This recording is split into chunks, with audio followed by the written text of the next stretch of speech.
Reagan National Airport. 2138 high heels clicked steadily on the polished stone of the domestic terminal. There was no entourage, no bodyguards, no ostentatious symbols of authority.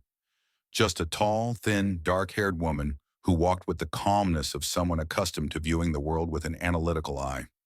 Veronica Ellison, 53, the newly appointed director of the Federal Bureau of Investigation, had just disembarked from a flight from Seattle.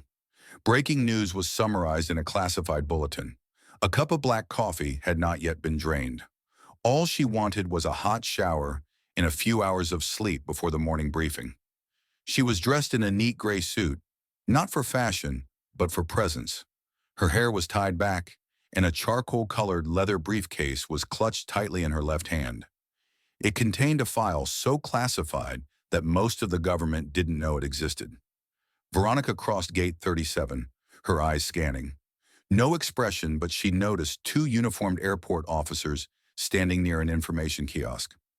Both were white men, mid-30s, their hands hovering near their belts, too close to their weapons buttons. They didn't know who they were looking at. A nudge, a nod. Not at her, at her. Veronica didn't slow down, but inside she was on alert. She'd taught young agents how to tell when they were being followed. Now she was applying that lesson to herself. "Excuse me, ma'am." The voice came from behind her. She stopped, turned. "Yes? Alone at night? We need to ask where you're going." "Is there a problem?" Her voice was soft, firm, unyielding. They looked her over. One said in a thick southern drawl, "You fit the description." "What description?" Veronica asked, her eyes unblinking.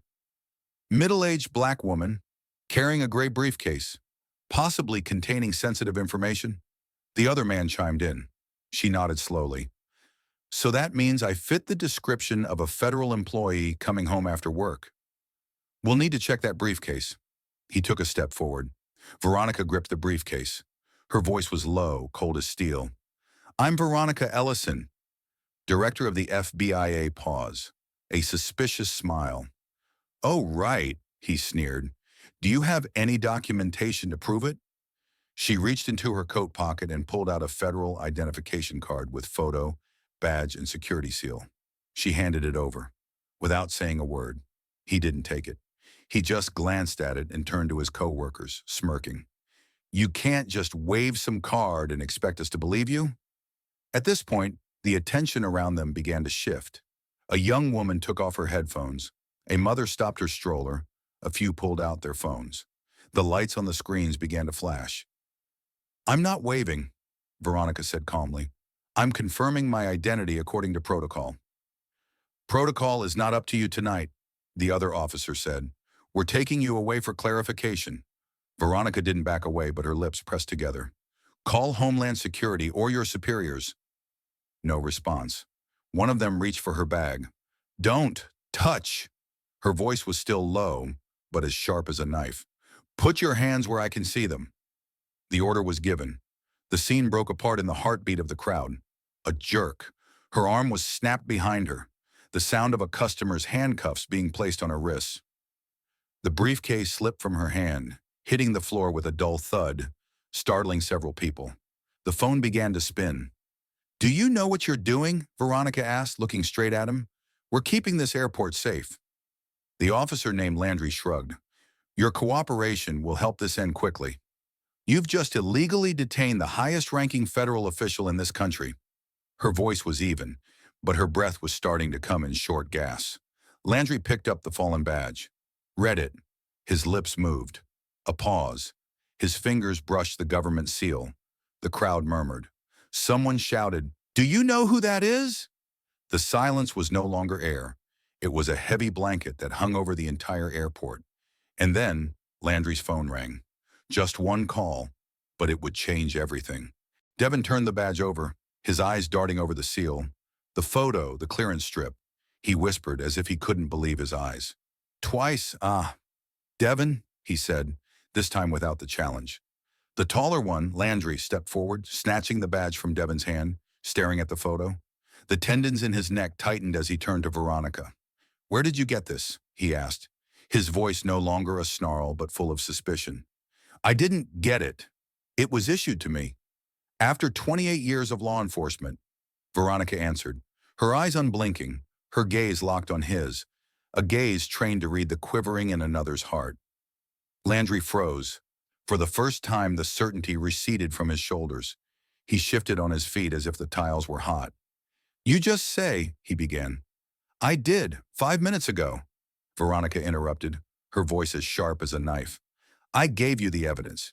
You don't care. You decided to believe what you want. The crowd around them had thickened now. TSA people hovered nearby, clearly uncomfortable as a woman at the gate stopped her mop a few feet away and watched as if she were watching a live feed. Devin opened his mouth as if to say something, but just then, a radio clicked. Terminal B security, we have DHS on the way.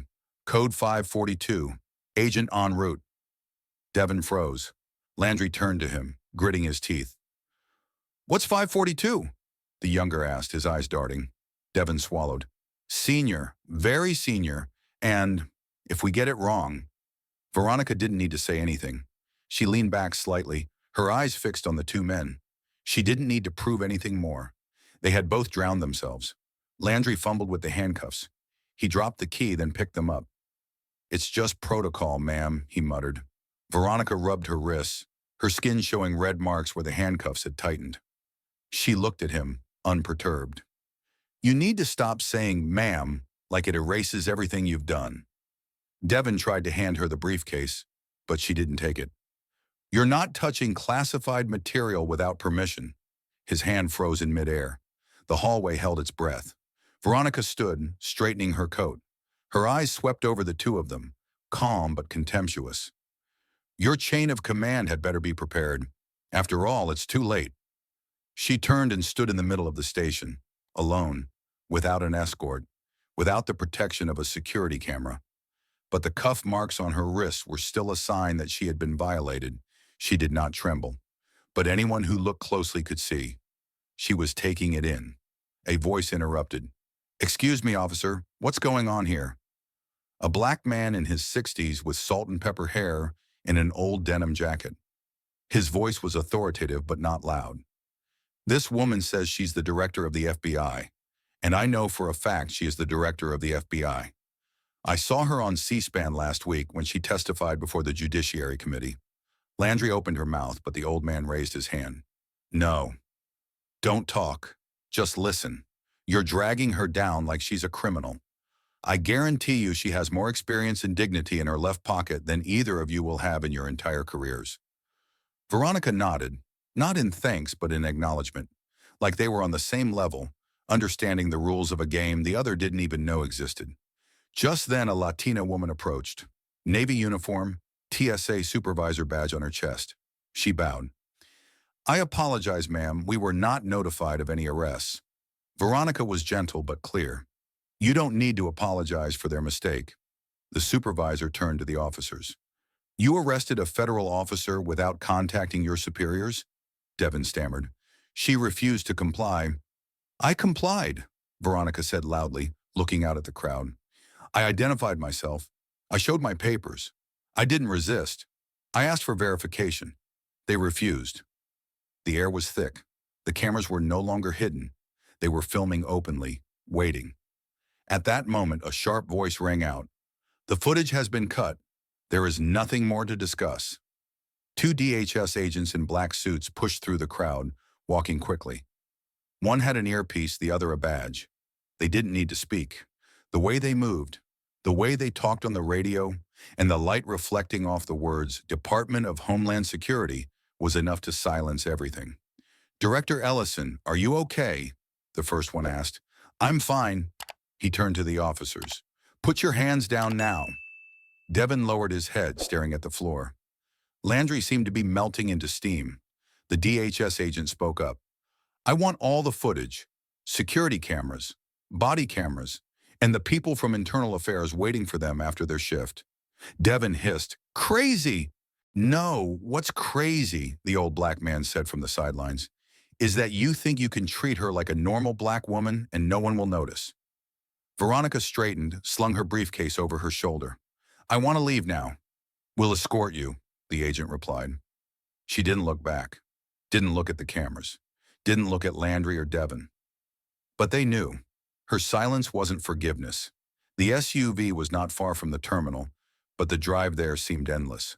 Veronica walked slowly, each step holding on to the last weight of her dignity. The DHS escort walked silently beside her, his gait tense but not interrupting. He didn't say anything, didn't ask questions, didn't try to fill the silence, maybe because he knew there were no words for this moment. Inside the car, Agent Sonia Del Vecchio was waiting. She sat up straight, her eyes sharp as knives, her posture never letting down her guard for a second.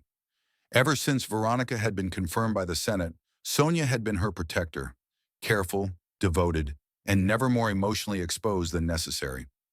Sonia's voice was low as Veronica got into the car, quiet but firm as a heavy door latch. "Ma'am, are you hurt?" Veronica shook her head, replying with a barely audible sigh. "I'm just tired." Sonia glanced at Veronica's red and swollen wrists, marks of handcuffs.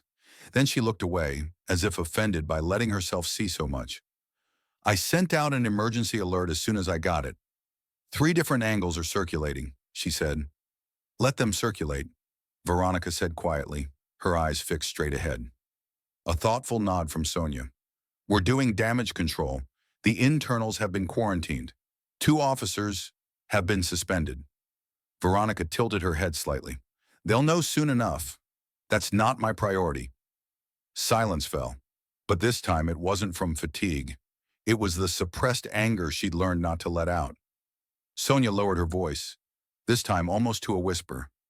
"This is the 3rd time in 4 months, Director. Elevators at Quantico, background checks in Denver, and now?" Veronica looked at her, cold but not emotionless. "I kept the receipt," she said. "This comes with the video." The SUV rolled away. The silence fell again, but it wasn't empty. It was heavy. The weight of prejudice, the weight of collective memory, and the weight of standing tall when people were waiting for you to fall. Halfway down the George Washington Memorial Parkway, Veronica's phone rang, an unfamiliar number. She picked up. "Director Ellison?" "Yes. This is Judge Harlan Bixby, calling from Arlington." His voice was old, deep and husky, but full of the wisdom of someone who had seen decades without change. "I saw the video, the way you handled it, more restrained than most of us ever could. I want you to know, some of us saw it for what it was. Thank you. And if it matters, my grandson just said you were the first government official he truly respected." Veronica took a breath. For the first time in hours, it was a full breath. "That's, more important than you know." The call ended. Veronica looked out the glass door. The city lights flashed by like unhealed fragments of time. At the airport, Gate 37 was blocked. The reporter was stopped behind a hastily erected security barrier. The airport PR staff scurried around with prepared press releases, their voices strained with tension. In the security room, Devon and Landry were separated. One held his head in his hands, the other paced restlessly, his hands clenching and unclenching. "Are we done?" Landry whispered. Devon didn't answer. The door swung open. A federal investigator entered. No introduction, no greeting. His voice was icy. "You will both be suspended immediately. Badges, weapons, surrender. No media contact. No contact with the director." Landry nodded, his shoulders slumped. Devon chuckled dryly but said nothing. 2 sealed files were placed on the table. "Each of you will have a chance to explain. But let me be clear, this will not be forgotten." He raised his head and looked directly at them. "The person you insulted wasn't just the FBI director. She was a decorated public servant, someone who carried out a mission that the entire nation was watching." Landry said quietly, "We didn't mean to." "But you did." The investigator's voice cut in. Back in the SUV, Veronica had another text message from her goddaughter in Florida. "I'm so proud of you. Don't let them hurt you. They're not ready for you." She closed her eyes, a small moment of peace, then opened them. "Sonia?" "Yes, ma'am." "Schedule a press conference tomorrow morning. Call the media. I'll write a statement myself." But what she was about to say wasn't just for the cameras. The next morning, 9 o'clock sharp, FBI press office, Washington, D.C. Veronica stood behind the podium, her navy suit as straight as her will. No anger, no pain. Just pure control. "We don't need to go into detail," she began. "You've seen the video." A pause. "I was arrested at Reagan National Airport by two uniformed officers. I was handcuffed, accused of impersonating myself." Her hands rested on the podium, unshaken. "This isn't the first time. It probably won't be the last. But it's not just me. This is the story of so many people we choose not to see." She paused. The room fell silent. "I'm not asking for remorse. I'm asking for education. I want the system to stop teaching officers to doubt public servants because of the color of their skin. And if society only learns to shame after it's been exposed, we're still failing." She stepped away from the microphone. "Raise your hand if you have a question." A reporter asked, "Director Ellison, do you believe race was a factor in what happened last night?" Veronica looked directly at him. "If I had the same suit, same voice, same profile, but a different face, I would have been in my car in 5 minutes." "Are you going to sue them?" The question came right after the hearing, from a reporter who looked both curious and concerned. Veronica looked straight ahead, unflinching. "No," she replied. "I'm not here to punish anyone. I'm here to change the system, because what happened to me wasn't an individual mistake. It was a symptom of a pattern." She paused. "I didn't create that pattern, but I lived in it, and I'm not here to remove two links." She looked into the camera, her eyes molten. "I'm here to melt that chain." "One last question. So how are you feeling today?" Veronica answered without hesitation. "Sober." Then she turned and walked away without another word. The next day, the two officers were summoned to a closed conference room in the Justice Department. Not to be disciplined, but to listen. Veronica had asked to see them alone. No cameras, no secretaries, just a plain conference room, a long table, a picture of America on the wall. Devin sat up straight. Landry crossed his arms, looking like he'd had a sleepless night. Veronica walked in, jacketless, shirt sleeves rolled up, holding a file. She didn't sit. "Let's talk." "No, I'm not here to accuse," she said as they looked at each other. "I'm here to make you understand what you really did yesterday." She opened the file, placing 3 photos on the table. "This is me, my first day at Quantico, a week after the first arrest. And this is my father, a civil rights lawyer, a man who believes the system can change." She tapped his photo. "Yesterday, you told him he was wrong." Devin swallowed. Landry didn't look up. "You think I'm a threat because I don't look like the image you associate with power." She paused. "But power doesn't have a voice. It doesn't have a color." They didn't answer. Maybe they couldn't. Veronica took the file back. "If you wear a badge, it's not enough to be human. You have to be better than your instincts." That afternoon, the press exploded. FBI director speaks privately with 2 officers. The clip of the speech was played over and over again. Leaders called it a turning point. Veronica, stern, unangry, unsmiling, became a symbol not of anger, but of control. No interviews, no television appearances.